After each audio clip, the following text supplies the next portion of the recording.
a gente não aprende na escola sobre prosperidade, sobre acreditar em você, né? Até hoje verdade. é uma dificuldade. E o amor próprio também. Então, a gente aprende sempre a fazer para o outro. Ninguém está dizendo que não é para você fazer caridade, não é para você ajudar. É ótimo, maravilhoso.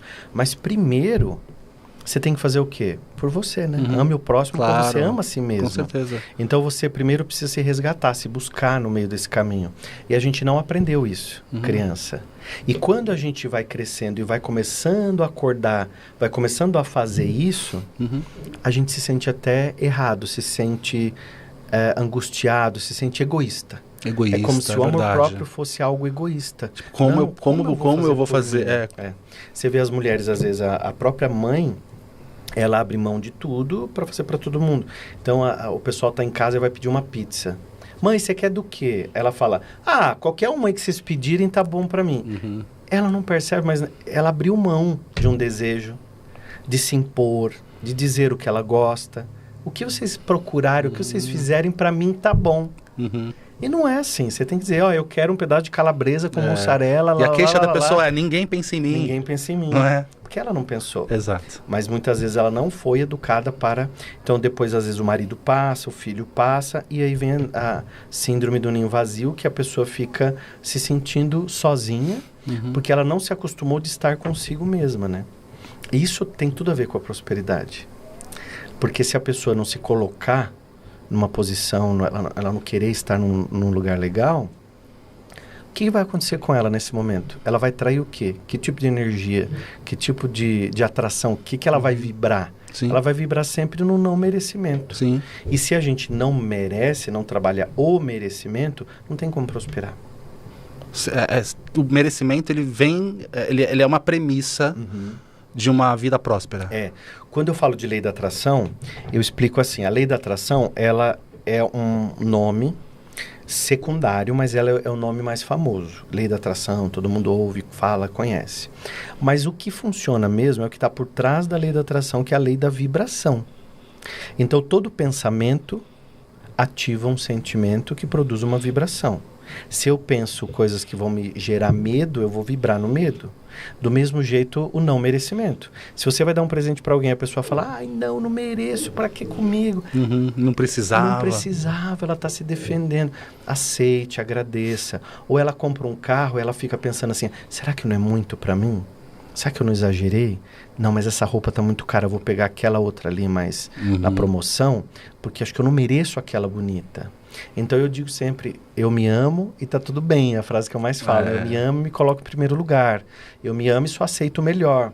Então você vai trabalhando essas afirmações, reprogramando a tua mente para o merecimento. Você pode fazer qualquer lista de desejos, lista de sonhos, você pode usar qualquer técnica da lei da atração. Se você tiver aí dentro um sentimento de não merecimento, você não consegue conectar com a prosperidade. E isso eu tive que aprender muitas vezes comigo, porque eu me sabotei. Então, às vezes, estava tudo dando certo, estava tudo bonito, estava tudo funcionando, inconscientemente eu me sabotava porque não me achava merecedor daquilo. Sem perceber. Sem perceber, porque vai para o subconsciente, né? Silencioso. Só que a energia do subconsciente está ali funcionando e a gente se sabota, se boicota. É mesmo? As mulheres, às vezes, olham um homem bonito, paquerando, e o homem tá paquerando, tá olhando, e ela fala assim, não é comigo, não é possível um homem bonito desse olhar para mim. Olha como ela se coloca, como não merece. Então já vai. O amor próprio tá lá embaixo, a autoestima tá lá embaixo.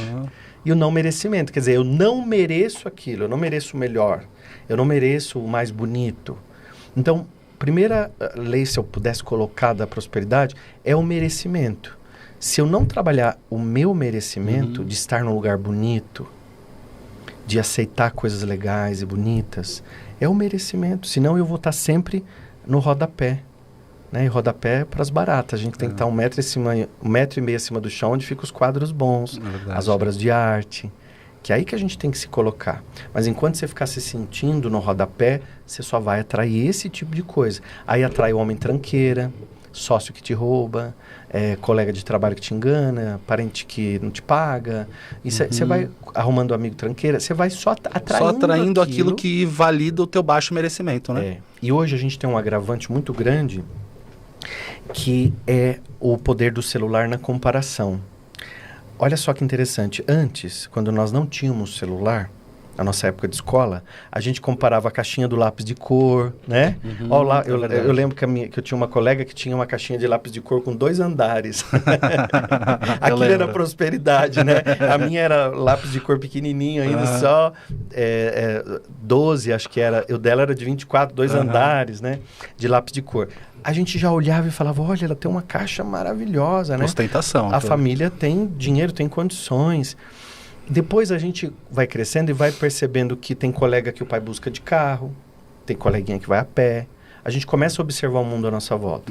Hoje, o que está acontecendo com a tela do celular? Você acorda, se você pega o celular, você está vendo a vida das pessoas, porém aquela vida que está ali, ela é uma vida que eu chamo de palco, que é o mais bonito, que é o que o outro mostra. Só que atrás de um palco tem bastidor. Às vezes tem um relacionamento que não está legal. Tem uma pessoa que não está feliz, às vezes está deprimida e está disfarçando para todo mundo que está feliz. E aí o que acontece nessa hora? A gente está acionando na nossa cabeça a comparação, mesmo que inconsciente. Nossa, tal pessoa está viajando de novo? Olha como essa está feliz, casada, tem filho, minha prima tem filho, casou e eu não tenho ainda. Então começa a vir uma cobrança interna muito grande. Então o não merecimento te derruba, a comparação também. Porque a comparação derruba a tua autoestima, teu amor próprio, que você acha que a vida do outro é sempre melhor que a sua, né? Eu percebo que a gente precisa um pouco atualizar uma linguagem de prosperidade também para os nossos dias de hoje. Porque eu vou dizer uma coisa para você. Quando a gente fala prosperidade, tem gente que já na hora imagina aquela mansão, uma Ferrari vermelha, e vai indo, né? Uma escada gigantesca, em caracol, no meio daquela sala, mesa de jantar gigante, né? Hoje, prosperidade para mim é poder fazer o meu café da manhã com os meus gatos ali, eu converso com eles. São 6 gatinhos que eu tenho, 7 com o Márcio, né? Que é meu marido. E aí os 6 gatinhos ficam ali. E um dia eu tava fazendo um stories, assim, fazendo o café da manhã. E eu li um comentário que me fez refletir sobre o quanto as pessoas visualizam a prosperidade. Ele comentou assim, você fala tanto de prosperidade e você não tem um empregado para fazer o seu café. Aquele comentário, ele disse todo um padrão mental, e o bom de ser terapeuta é que você bate o olho no texto, você já analisa como a pessoa pensa, né? Porque para aquela pessoa, a prosperidade é ter o dinheiro, um monte de empregado, não fazer mais nada, a vida é maravilhosa, né? Só que daí você perde o que te dá mais prazer. Uma das coisas que mais me dá prazer é fazer o café da manhã. Eu adoro fazer o café da manhã. Cada dia inventar uma coisa ali. E tem dia que não dá para fazer, tem dia que está muito corrido. Mas quando eu posso, eu faço. Então eu não vou tirar um prazer que eu gosto de fazer, porque aquilo para mim é prosperidade. Prosperidade é você ter um tempo de qualidade. Por exemplo, você fazer uma caminhada, para você ler alguma coisa. Se você tem uma vida extremamente corrida, extremamente exaustiva, doente, você está cheio de doenças psicossomáticas, para você manter a mansão, a Ferrari e as coisas que você não está na prosperidade. Porque isso, para mim, minha visão de vida, de tudo que eu leio e estudo, não é essa prosperidade.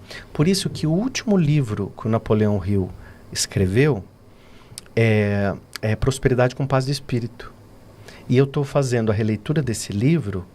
Vou falar em primeira mão para você. A editora me encomendou a releitura desse livro para eu ir comentando. Que incrível. E o Napoleão Hill, numa das coisas que ele fala, foi o último livro que ele escreveu depois dessa série toda de prosperidade, o quanto a prosperidade para ele havia mudado de ângulo. Ao longo da vida dele. Da vida dele, das coisas que ele conquistou, das coisas que ele via. E aí ele escreveu, o último livro que ele escreveu em vida é essa Prosperidade com Paz de Espírito. Porque se você não tiver paz, hoje, a paz interior é o seu bem maior. É o seu maior bem. Você pode morar na sua chácara, você pode criar os seus animais, você pode ter uma casa extremamente simples e você ser extremamente próspero. O Chico Xavier uma vez estava olhando numa vitrine assim, de uma loja, olhando. E aí uma pessoa falou, entra, Chico, compra aí o que você quer. Ele falou, não, eu estou olhando quanta coisa eu não preciso. Né? Maravilhoso. E a gente vê a história de Buda mesmo, né? Que abriu mão de todo o palácio que ele tinha e tudo mais para a ascensão dele. Depois Jesus e tantas histórias que a gente tem. que ao mesmo tempo, esses mestres foram e são muito prósperos. Chico Xavier escreveu mais de 500 livros. Você quer prosperidade maior que essa? É verdade. Quantas instituições hoje se mantêm com os livros, os direitos autorais doados do Chico Xavier? A Mansão do Caminho, do Divaldo Pereira Franco, quantos milhares de partos foram realizados lá em Salvador? Isso é prosperidade. Então, a prosperidade não está só em um padrão de vida. Tem que ter esse carro, tem que ter aquela casa, tem que morar na Alphaville, você está nesse padrãozinho engavetado e aí você é próspero. E aí vem de um outro lado, o olhar do julgamento. Porque as pessoas, elas olham e elas vão julgar. Elas julgam pela roupa, pelo carro, pela viagem que você faz. Então elas vão olhar, essa pessoa tem dinheiro porque ela está fazendo isso, isso, isso, isso.